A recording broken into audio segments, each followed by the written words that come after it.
laki-laki ya. Ternyata bukan hanya untuk perempuan ya dokter, untuk laki-laki Betul. saja bisa dengan kondisi khusus tertentu ya dokter ya. Betul. Nah yang selanjutnya dokter, para indrayana yang di sana mau tahu nih dokter, sebenarnya bagaimana sih kondisi yang normal payudara yang seharusnya dimiliki oleh wanita ataupun laki-laki dokter? Oh, gitu ya. Nah, kalau untuk yang wanita bentuknya firm ya, jadi bentuknya padat. Padat ya dokter. Kemudian juga posisi areola dan nipelnya juga ke arah depan, Iya dokter. tidak ke bawah atau tidak ke samping. Ya. Yang berikutnya dokter yang sering bertanya nih terhadap kita nih, setelah operasi apakah nanti fungsi dari payudara sama atau tidak dokter? Baik, ini hal-hal yang sering ditanyakan ke saya pada saat sebelum operasi ya. Dokter, apakah kalau setelah pemasangan implan payudara masih bisa menyusui? Oh bisa ya, tetap menyusui ya dokter ya. Ya, itu jawabannya bisa, tergantung dari lokasi pemasangannya. Ya, kalau saya bisa tampilkan gambar biar lebih jelas ya. Nah, ini gambar dari payudara normal. Kita lihat ada kelenjarnya. Di bawah kelenjar itu ada lemak, ada lapisan lemak dan lapisan penutup otot ya, kita sebutnya fascia ya. Nah, jadi seperti tadi saya sebutkan, kalau kita memasangnya di bawah payudara atau kita sebutnya inframamari ya, inframamari. Jadi kita ambil dari bawah sini. Kalau bisa kelihatan ada itunya, panahnya kelihatannya. Kita ambil dari bawah sini, itu akan di bawah kelenjar sehingga tidak mengganggu dari saluran payudara. Saluran ASI-nya tidak terganggu. Jadi ini bisa menyusui pada saat setelah pemasangan implan payudara. Nah, mana yang bisa mengganggu? Ada yang mengganggu adalah kita pasang di bawah areola. Nih, kadang-kadang kita bisa pasang di sini. Kenapa dipilih di sini? Karena lukanya nggak terlalu kelihatan. Tapi ada resiko akan memotong saraf di bawahnya, jadi dan juga memotong saluran dari kelenjar ASI. Itu yang bisa mempengaruhi dari fungsi menyapih atau fungsi menyusui ASI gitu ya. Gitu ya dokter. Nah, kemudian juga dari bawah ini, dari bawah areola juga mempengaruhi persarafannya juga. Kadang-kadang juga nanti sensasinya akan berkurang ya, akan terganggu kalau kita memasang implannya di bawah areola. Jadi kalau yang amannya memang kita pasang di bawah payudara. Di bawah payudara ya dokter? Iya, di bawah payudara. Itu pertanyaannya dokter, apakah nanti tidak mengganggu estetik dari payudara itu sendiri karena terlihat bekas luka atau seperti apa dokter? Baik, jadi memang namanya operasi itu selalu ada bekas ya, walaupun nanti seperti garis putih. Tapi dengan lokasinya di bawah payudara dia akan tertutup. Ya, jadi dia akan tertutup, kemudian juga panjangnya tidak akan terlalu panjang, mungkin sekitar 4 cm cukup untuk memasukkan implan ya. Kemudian juga nanti ada terapi tambahan ya, bisa salep, bisa silikon sheet ya, bisa suntik, itu untuk menghaluskan atau meratakan luka.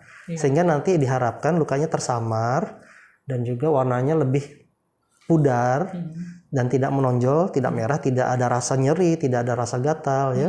Kemudian juga dia akan tertutup dari bentuk payudaranya. Itu yang kita harapkan ya. Jadi selain dua tindakan itu tadi, kita bisa juga memasang lewat ketiak. Nah, lewat ketiak sini juga bisa. Jadi nanti lukanya ada di ketiak. Di bagian ketiak dokter ya? Di bagian ketiak. Nah, kita bisa pasangkan di situ. Kurang lebih seperti itu kalau untuk implan. Oke dokter. Apakah usia mempengaruhi dokter pada proses pemilihan dipasang lewat dari mana? Mungkin usia muda dia mungkin dari ketiak atau seperti apa dokter?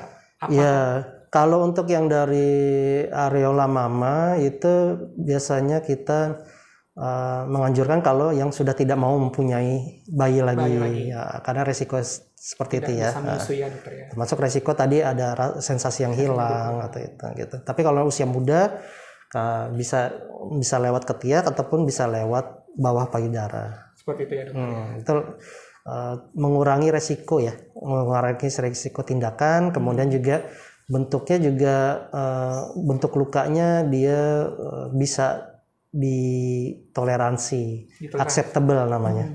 Lukanya acceptable. Jadi nanti seperti kayak garis lurus putih aja atau garis melengkung putih, tidak terlalu panjang juga.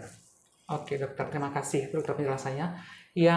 Yang perlu ditanyakan lagi para pemirsa podcast Indrayana di sana adalah setelah pemasangan implan tadi, lama yang disarankan, atau apakah ada nanti kontrol khusus atau ada nanti operasi selanjutnya dokter?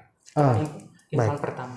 Setelah pemasangan implan, tentunya nanti ada kontrol ya. Kontrol yaitu kita lihat observasi bentuk lukanya, apakah ada infeksi, ada perdarahan, ada pembekuan darah, hematom, itu kan bisa kita tangani secara awal ya, sebelum nanti berlanjut ke komplikasi.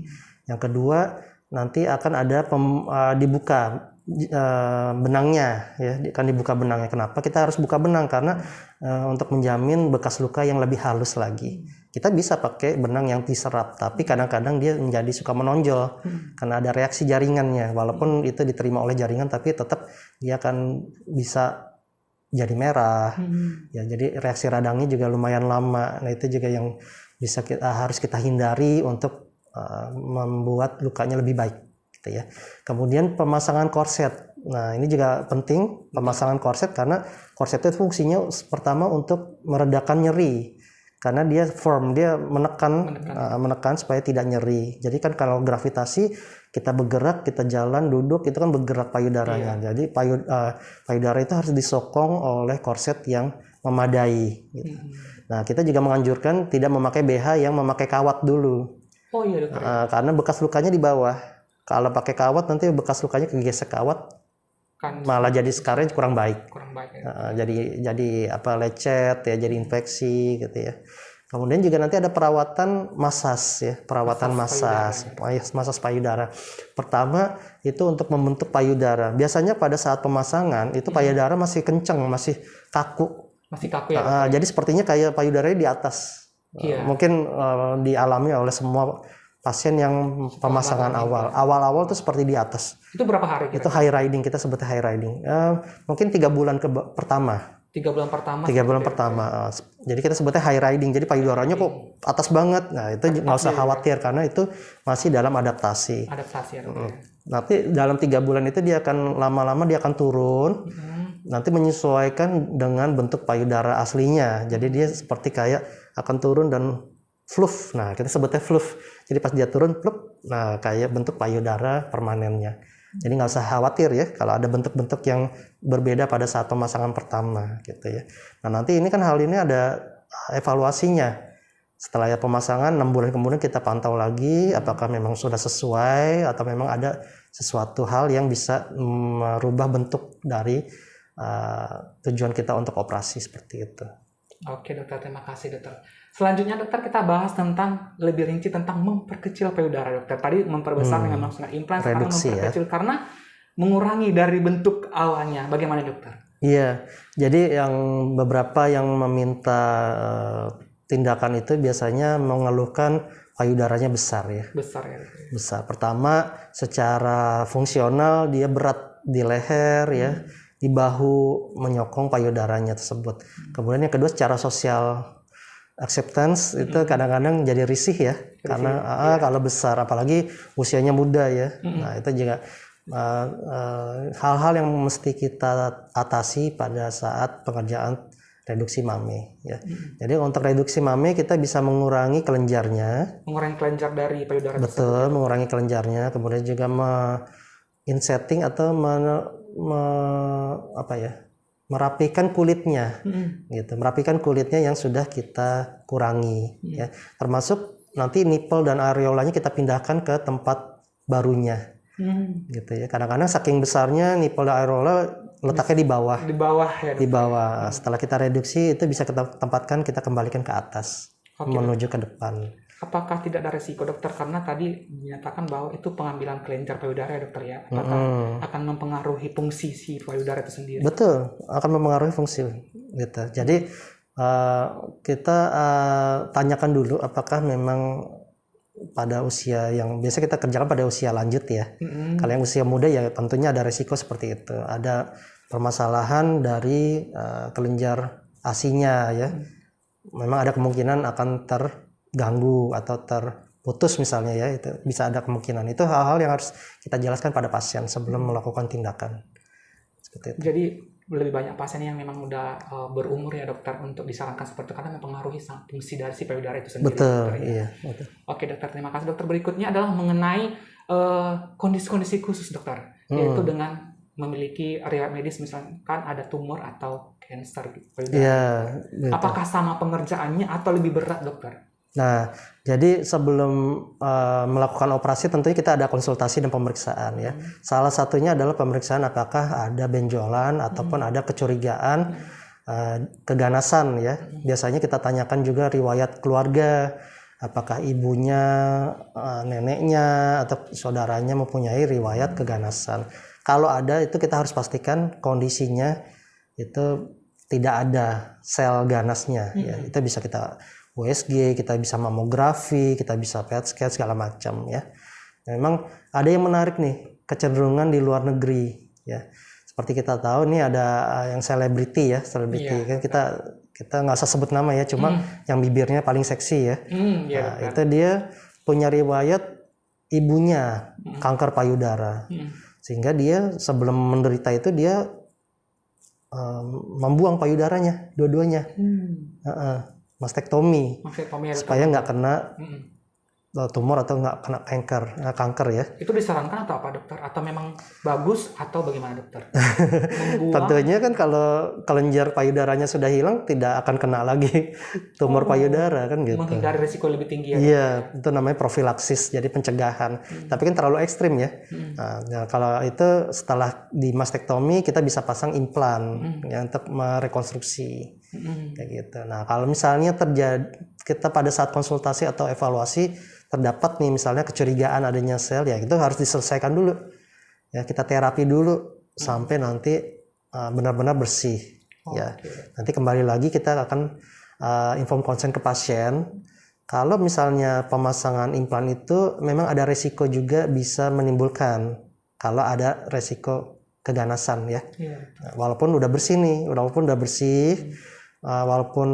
tidak ada, tapi ada potensial dari setelah pemasangan itu implan. Nah, itu kan harus benar-benar kita jelaskan ke pasien ya.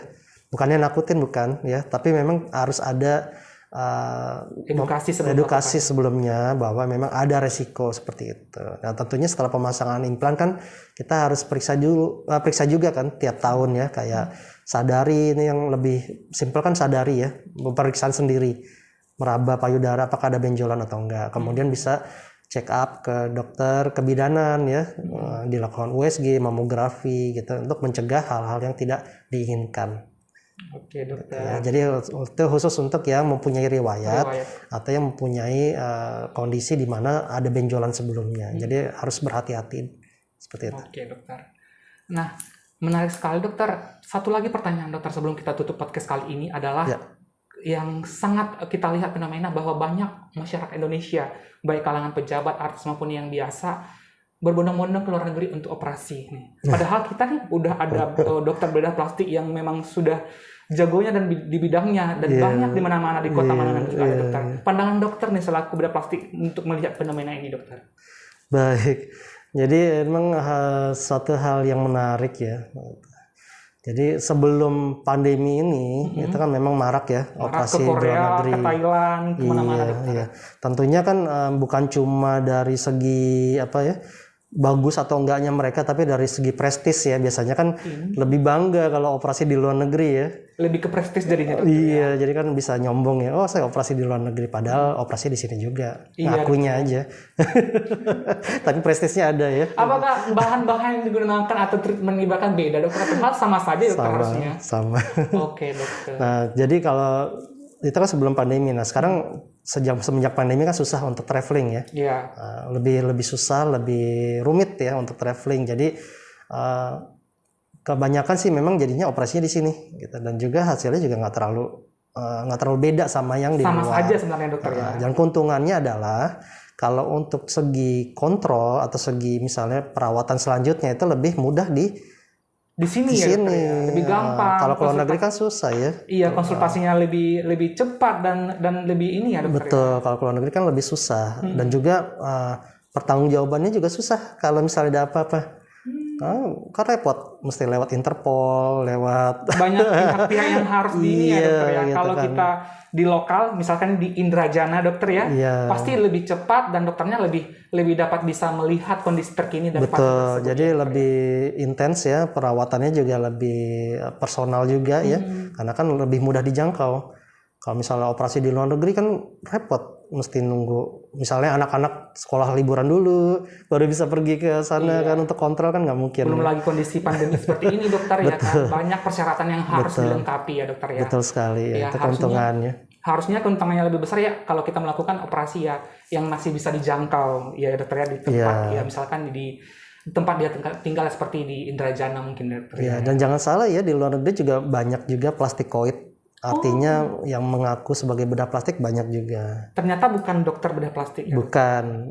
Jadi hati-hati juga nih sebelum melakukan operasi. Jadi benar-benar harus dilihat profil dari si dokter, dari si apakah memang dokternya berkompeten dan dilengkapi dengan ijazah yang diakui oleh pemerintahnya gitu. Itu secara umum aja. Jadi jangan terbujuk rayu teman, jangan terbujuk rayu iklan ya. Kadang-kadang gencar banget ya di sosial media. Kenapa? Apakah harga mempengaruhi? Harga? Oh iya, tentunya kalau yang nggak kompeten biasanya harganya lebih murah.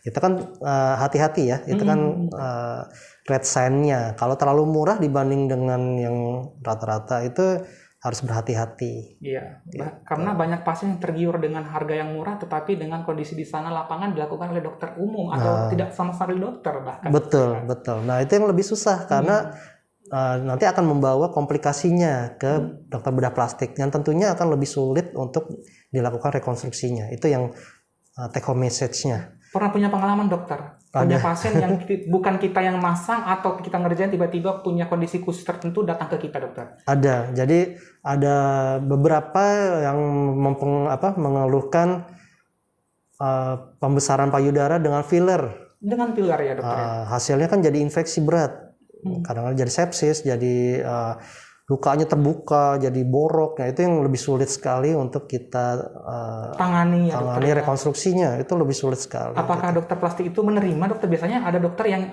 ini bukan pasien saya dokter. Bisa seperti itu kan dokter harusnya? Ya tentunya. Tentunya sebagai dokter kan harus menerima ya dokter.